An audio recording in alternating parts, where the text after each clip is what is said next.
Subaru just did something that no one, and I do mean no one, expected just a few short years ago. According to Consumer Reports, Subaru is the best overall auto brand as well as the most reliable brand, and they have held that crown now 2 years in a row. Not Toyota, not Lexus, not Honda, but Subaru. The tiny little auto manufacturer out of Japan has quietly fixed quality control issues, tightened up tolerances, and slowly climbed their way to the top of the mountain, while everybody else, including their Japanese competitors, were patting each other on the back. So, let's talk about it.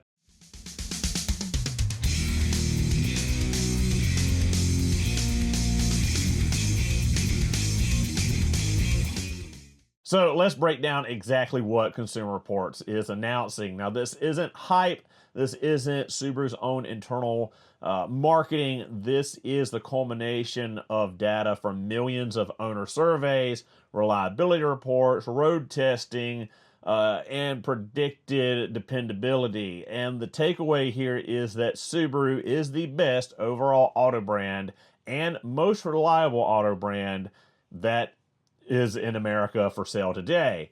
Now, where they scored highest is overall performance, owner satisfaction, reliability, and safety performance. And the big takeaway from this is not that Subaru just eked out getting this. This is their second year as most reliable, and now their first year as best overall brand. That is a huge shift in people's thinking, their perception of the Subaru brand. Just thinking back, to all the head gasket jokes and memes and other things stigmatizing Subaru just a few short years ago, for them to get to this level today. Now, let's be honest, Subaru didn't earn this top spot by accident. They did it through changing and correcting issues they've had along the ways, things that held them down in the past. Other auto manufacturers have definitely slipped in recent years, Toyota being a prime example. Everyone's perceived golden goose is flawed after all, with lots of reliability issues just in the last 3 to 4 years from Toyota, Honda, and other top Japanese brands. Now, Subaru has, again, fixed a lot of their issues, a lot of the things that haunted them in the past.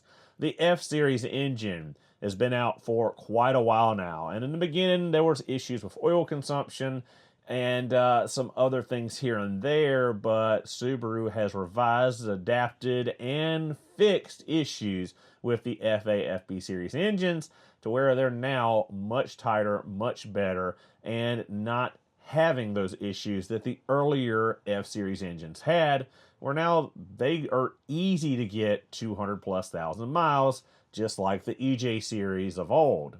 Another issue Subaru had, or a perceived issue from a lot of people, was the CVT. Arguably, Subaru CVT is the best on the market, and I will confidently say that, especially when you look at Nissan and others that have had commercially available CVTs for much longer and still have nothing but problems from them. The Subaru Lineartronic CVTs are some of the best out there.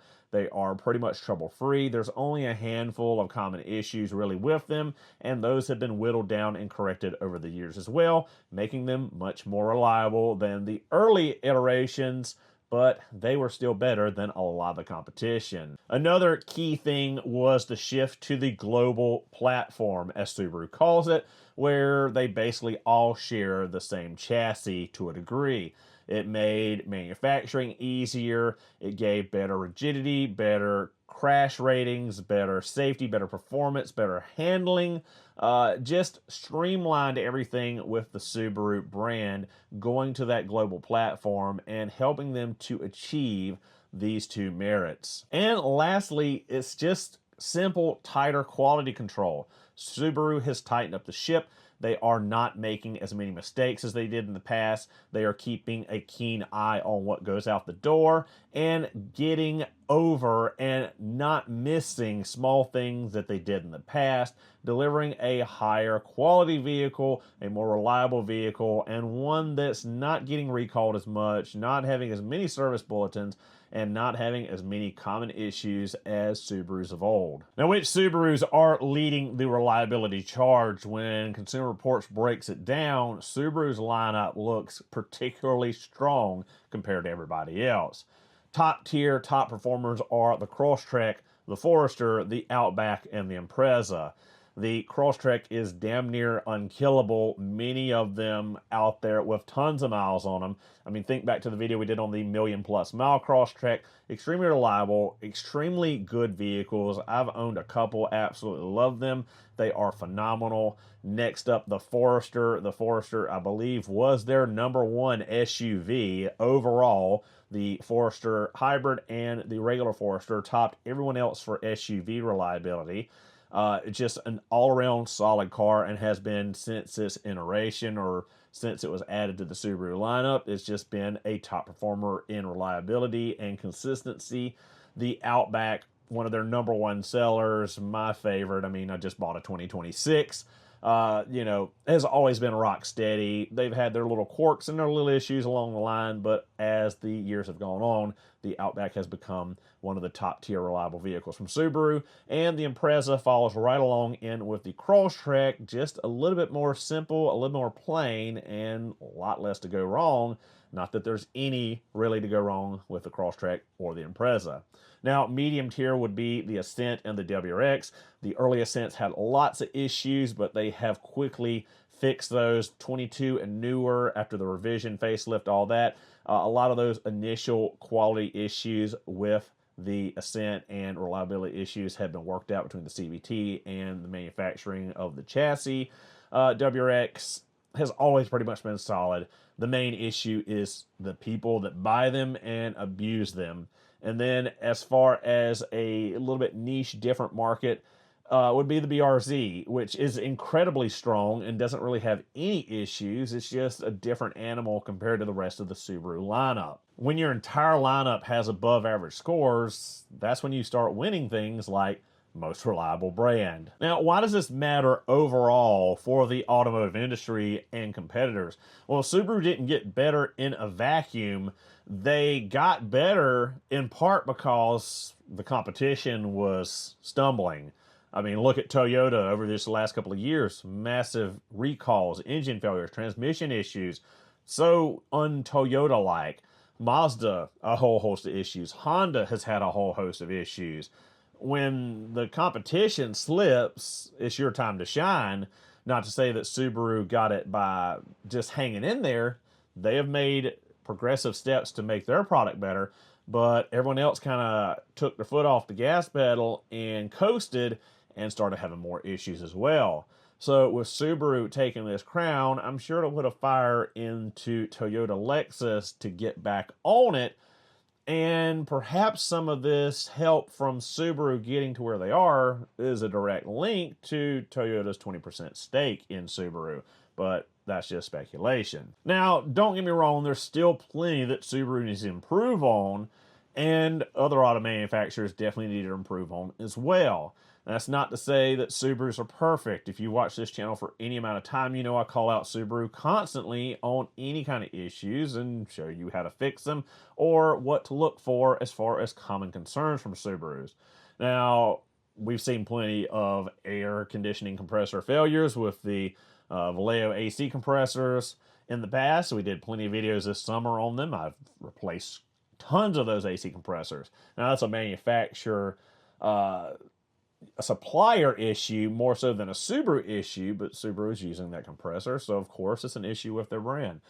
Windshield issues. There's the cracking windshield issues of the past. Again, that's more of a supplier issue than Subaru issue, but an issue with them nonetheless. High cost of repairs, if you ignore the small problems, it becomes expensive, like the oil leaks, cam carrier leaks, timing chain cover leaks, all that stuff. There is room for improvement with the next generation of Boxer engine once the F-Series is phased out. There's lots of things that Subaru can improve on as far as reliability, as far as lowering maintenance and repair costs. There's lots of room for improvement, but they're doing a damn good job, if I do say so myself, currently. So the takeaway is, should you buy a Subaru right now? And the answer is pretty clear that yes, absolutely you should buy a Subaru. Subaru isn't just good for a Subaru, it's one of the best, actually the best auto manufacturer out there right now. If you want a great all-drive vehicle, if you want an exceptionally safe vehicle, if you want a vehicle with excellent resale value, if you want a vehicle that just works, has predictable reliability, and has a long history, Subaru is the car for you. It is a smart buy. And that is from someone that has fixed nearly every single Subaru issue over the last 15 years of my life and still owns, drives, and buys Subarus. So again, Subaru has thoroughly earned this top spot as overall best brand and most reliable brand. And again, if nothing else, it is a call to action for all the other auto manufacturers to put their nose to the grindstone and get to work taking that crown back from Subaru. You know, it's going to be motivating, I think, for all these companies to see Subaru took top spot. Again, we got to get on our business. So again, for the whole auto industry and all consumers, it's a good thing that everyone's going to be chasing better reliability in the future due to Subaru winning this. Now, we have plenty of videos on the channel talking about buyer's guides, talking about individual models, talking about issues, talking about the CVT, etc. Anything you want to look into specifically. So check those videos out. Thank you guys so much for watching. Hope you enjoyed the content. Don't forget to comment, like, and subscribe for future Subaru and tool content. And I'll see you guys in the next one.